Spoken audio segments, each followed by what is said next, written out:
Yeah, it's really just important. Oh god, the lighting is awful. Oh, it just hasn't done anything, has it? There's light in here. I'm like, ooh, I'm already pale. Right.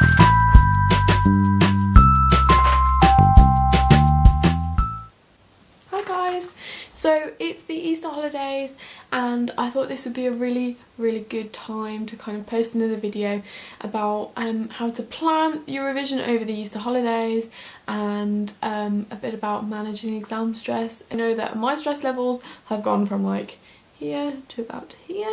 It will get better, but really it's the next 2 months are the most important parts. Once you get that out of the way, you have the whole summer to relax and you'll have zero stress. Exam stress is horrible, it feels crap, but as long as you're doing work and you know that you're kind of doing something to tackle it, then all will be well in the end. Okay, this holiday I am mostly targeting maths. At some point I'll do a video on my trials and tribulations of AS maths and now A2 maths and just maths in general, and it's just, you know, it's just crap. So here's the thing, we did a mock after Christmas and I did not do very well in it. In fact, I think I've got one of my core 4 ones here.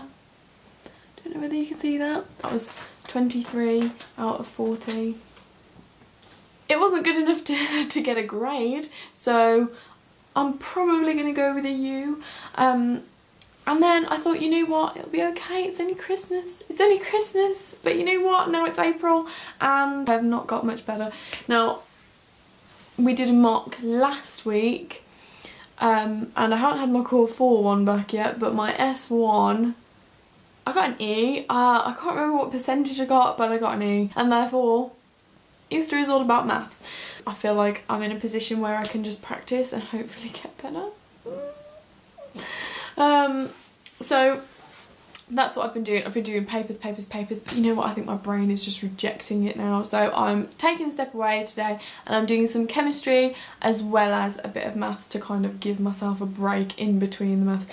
This is a really good tip. Now, if you've got, everybody will have a subject that they prefer to the others. Now, just use that as your break. Now, have a break in between revision anyway, but use that as your break. So for me, chemistry is my break. I enjoy revising for chemistry more than I enjoy revising biology and maths, and therefore when I am sick and tired of doing bloody integration in C4 or probability from S1, I am like, right, I'm just going to take a time out, I'm just going to take a moment for myself, and then I'm going to do some chemistry and it's going to make me feel better because I can do that. The video is already 7 minutes long.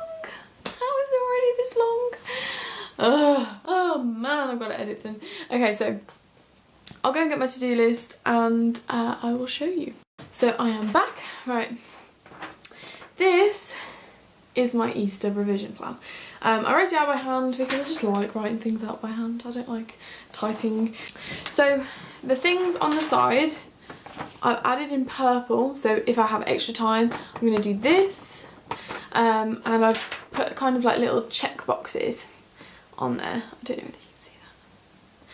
So here as well I've kind of put an approximate value for how much time it's going to take me. So this one here, this day here was Thursday the 29th, which was long time ago. And as you can see, there are no boxes ticked. Well, okay, there's one on integration. I did a Solomon worksheet on integration from Physics and Maths Tutor. They are very good. Yeah, I did an integration sheet and that was it. So I could only cross off one thing, which was not ideal. And that trend pretty much continues, except for on Saturday I ticked 2 things off. Yeah. Well, today, anyway, Tuesday the 3rd, it's got a C4 paper, an S1 paper, and then various biology notes. But what I've done is I've swapped out those biology notes for some chemistry notes because I can't be bothered to do any biology.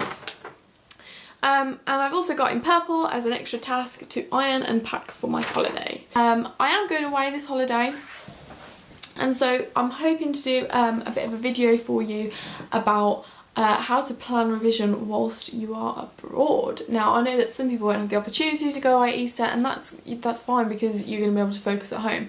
But for those people, I know a lot of people that are kind of like think it's frowned upon to go away at Easter with their family or whatever, and I don't think that should be the case. I think you can, as long as you're motivated and you manage your time well, you should be able to work anywhere. I mean, my mum said to me, and I think it's very true, she was like, well, if you're going to be at home revising, why not just do it somewhere warm?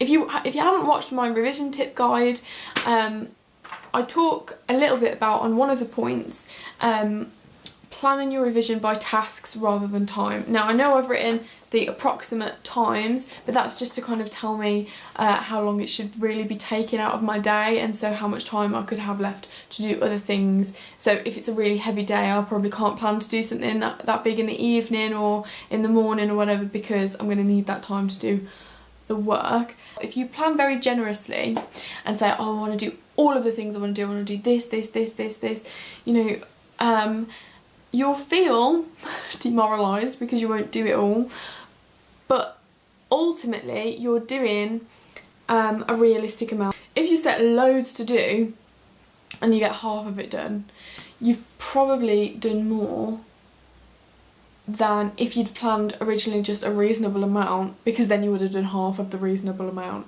You see what I mean? You gotta be thinking these things.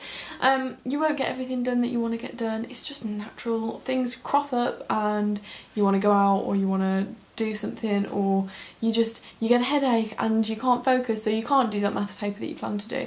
And that's okay, because you've planned it, you've put it in. If you've done it by task and you can tick them off, you've gone, right, I've done 4 papers for biology, or I've done 3 papers for maths or whatever, and you can track it much more easily if you do it by task.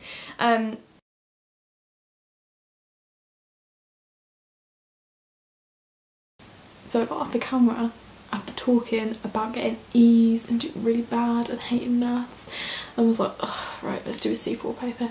Did a C4 paper, marked it, got a B. I was super happy. I was 1 mark off an A, and it just highlighted to me that you can do one thing. It could be one essay, one paper, one set of questions, anything.